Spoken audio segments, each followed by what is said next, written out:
Domestic violence, feminism और equal rights to women, ये ऐसे टॉपिक्स है ना जो वर्ल्ड वाइड हर रोज और हर कोई डिसाइड करता है। और कहीं अब जाकर के हमें ये पता चला कि असल में ये मुद्दे होते क्या हैं।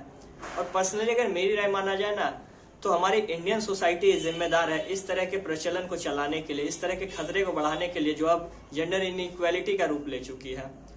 बचपन से हमें सिखाया जाता है कि एक मर्द का ओहदा औरत से ज्यादा ऊपर है। कैसे कोई बच्चा ये समझ लेता है, ये सीख जाता है कि एक लड़की को डिफरेंटली ट्रीट करना एक लड़के के कंपैरिजन में। एक चीज और गौर करने वाली बात है कि क्यों एक मर्द हमेशा एक औरत को इजी टारगेट मानता है उसे नुकसान पहुंचाने के लिए। क्यों एक महिला टॉलरेट करती है अपने ऊपर होने वाले जुर्म को, क्यों हमेशा वही गालियां सुनती रहती है।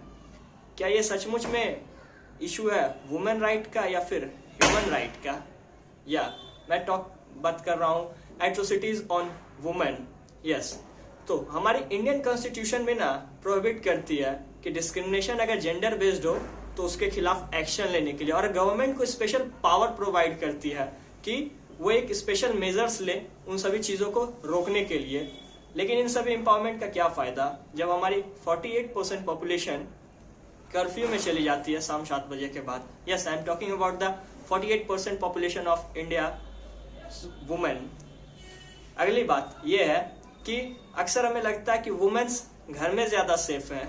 मुझे भी ऐसा लगता था जब तक कि मैंने रिपोर्ट्स नहीं देखे और प्रॉपर आर्टिकल्स नहीं पढ़े। दिसंबर 9, 2017 टाइम्स ऑफ इंडिया उसने अपने पेपर में लिखा, अपने एक आर्टिकल में लिखा कि women faces more crime at home than outside. मतलब महिलाएं ज्यादा क्राइम फेस करती है घरों में एज कंपेयर टू बाहर के। ऐसा देखा गया है कि बहुत कम चांसेस है कि महिला को बाहर नुकसान पहुंचाया जाएगा एज कंपेयर टू उसके घर के अंदर। अक्सर हमें ऐसा लगता है कि वुमेन्स घर पे ज्यादा सेफ है बाहर के कंपैरिजन में। मुझे भी ऐसा लगता था, मैं भी सेम थिंकिंग रखता था तब तक जब तक मेरे पास प्रॉपर डाटा नहीं था और प्रॉपर एनालिसिस मैंने जब तक नहीं पढ़ा था।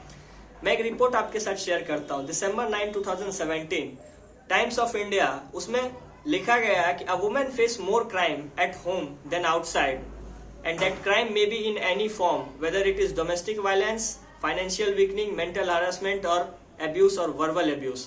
मतलब कि एक महिला घर में ज्यादा इनसिक्योर होती है, घर में ज्यादा क्राइम फेस करती है बाहर के मुकाबले, और वो क्राइम किसी भी फॉर्म में हो सकते हैं, domestic violence, financial weakening, mental harassment या फिर वर्बल एब्यूसेस। दूसरी रिपोर्ट एक ये भी है कि हर 3 में से 1 महिला टारगेटेड सब्जेक्ट होती है इंटीमेट पार्टनर वायलेंस का, ठीक है। और हर 10 में से 1 महिला रिपोर्ट करती है उस क्राइम के बारे में जो उसके ऊपर हुआ है और वायलेंस के रूप में।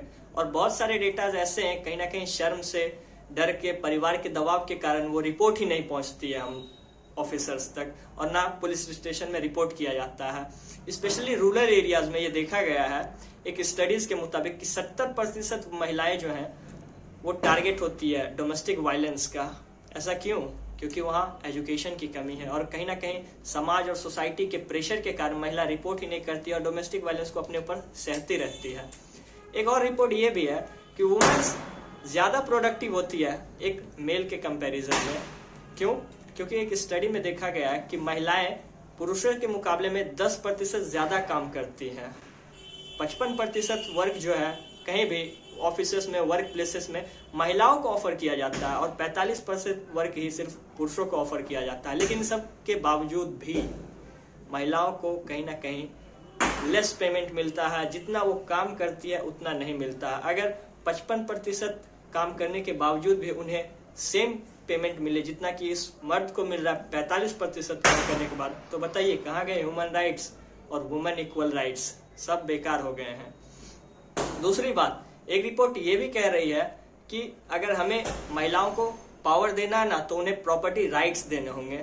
बीना अग्रवाल एक प्रोफेसर है development economics and environmental university of Manchester UK में, उन्होंने एक स्टडी में लिखा, उन्होंने अपनी स्टडी में लिखा कि women who own property faces less domestic violence. मतलब जो महिलाएं ओन करती है प्रॉपर्टी वो कम डोमेस्टिक वायलेंस फेस करती है as compare to those womens who doesn't own their own property.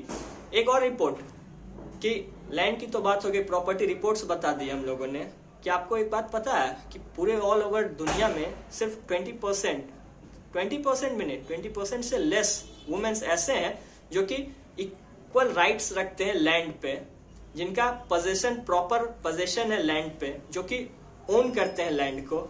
तो कहा गया हमारे इक्वल राइट्स फॉर वुमेन, कोई इक्वल राइट्स नहीं मिल रहे हैं। तो there is a need that we should provide rights to the women, we should aware womens for their right. एक और चीज, जब भी परिवार में कोई अगर दो बच्चे हो ना, एक लड़का और दूसरी लड़की, तो परिवार वाले और गार्जियन हमेशा प्रेफर करेंगे कि अपने बेटे को प्राइवेट स्कूल में भेजें और बेटी को गवर्नमेंट स्कूल में। अगर चांसेस रिसोर्सेस लिमिटेड हैं और बेटा बेटी दोनों है, तो 90% केसेस में ये चांस है कि परिवार वाले बेटे को ही भेजने वाले पढ़ने के लिए, ना कि बेटी को। अगर भेजेंगे भी तो गवर्नमेंट स्कूल में। क्यों? क्योंकि उन्हें तो चाहिए कुल का दीपक, और बेटियां तो दूसरे घर जाने वाली है, वो तो उन्हें पढ़ा करके तो कुछ होने वाला है नहीं।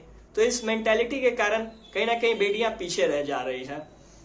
एक और रिपोर्ट ये देखी गई है कि सिलेक्टेड अबॉर्शंस जो होते हैं फीमेल फोइटस के, उसने कहीं ना कहीं लड़कियों की संख्या देश में गिरा दी है। और एक और रिपोर्ट के अनुसार ये देखा गया है कि फीमेल फोइटिसाइड्स जो होते हैं और प्रीमेच्योर डेथ जो होते हैं लड़कियों के, उसने कहीं ना कहीं नंबर ऑफ एस्टिमेशन बढ़ा दिए हैं। और इस फोइटिसाइड और फीमेल फोइटिसाइड और प्रीमेच्योर डेथ के कारण कहीं ना कहीं हमने 65 मिलियन वुमेन्स को देश में आने ही नहीं दिया। हमारी पॉपुलेशन से कहीं ना कहीं 65 मिलियन वुमेन्स मिसिंग है।